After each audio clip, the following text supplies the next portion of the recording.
আল্লাহর গুণবাচক নাম বান্দার সাথে সম্পৃক্ত করলে ছোট শিরক হবে নাকি বড় শিরক হবে? আল্লাহর কোন কোন নামগুলো বান্দার সাথে সরাসরি সম্পৃক্ত করলে শিরক হবে, অনুগ্রহ করে বলে দিবেন। আল্লাহ তাআলার কিছু নাম আছে যে নামে আমরা আমাদের নাম রাখি শুরুতে আব্দুন দিয়া, যেমন আব্দুল্লাহ, আব্দুর রহমান, আব্দুল কুদ্দুস, আব্দুল ওদুদ, আব্দুর রহিম, আব্দুর রহমান। এই নামগুলো, এ রহমান, রহিম, ওদুদ, এগুলো কার নাম? আল্লাহর নাম। এই আল্লাহর নামের শুরুতে আব্দুন যুক্ত করলে অর্থ হয় অমুকের গোলাম, রহমানের গোলাম, রহিমের গোলাম, অমুকের গোলাম।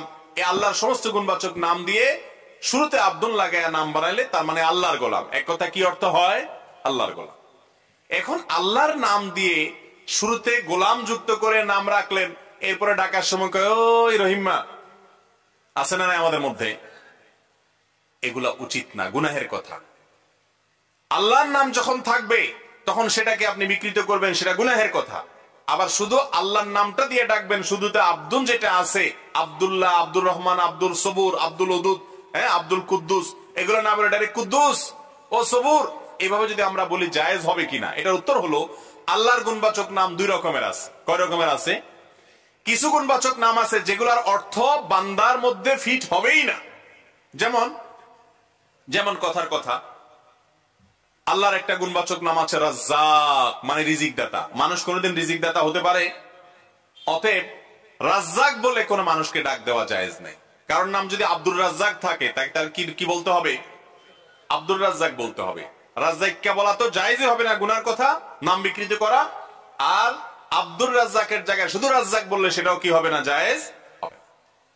রহমান, এটা আল্লাহ রাব্বুল আলামিনের মৌলিক নাম কিনা এটা নিয়ে ওলামাদের মধ্যে আকওয়াল, মতপার্থক্য আছে।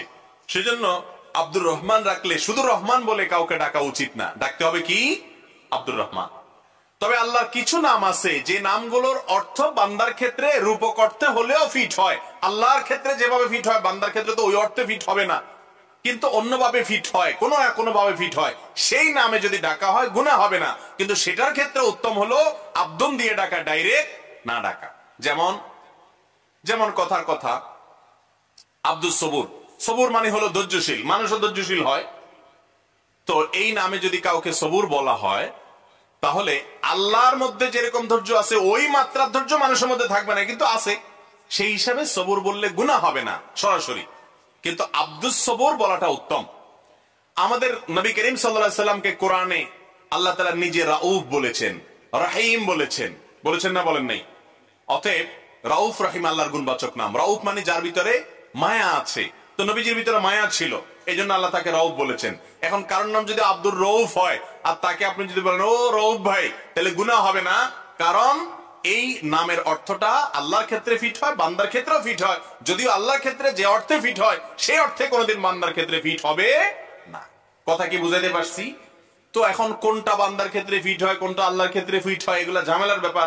সবচেয়ে নিরাপদ হলো আমরা আব্দুন যাদের নামের শুরুতে থাকবে তাদেরকে পুরো নাম দিয়ে ডাকবো, আব্দুন দিয়ে, আব্দুন ছাড়া ডাকবো না। মনে থাকবে তো ইনশাআল্লাহ?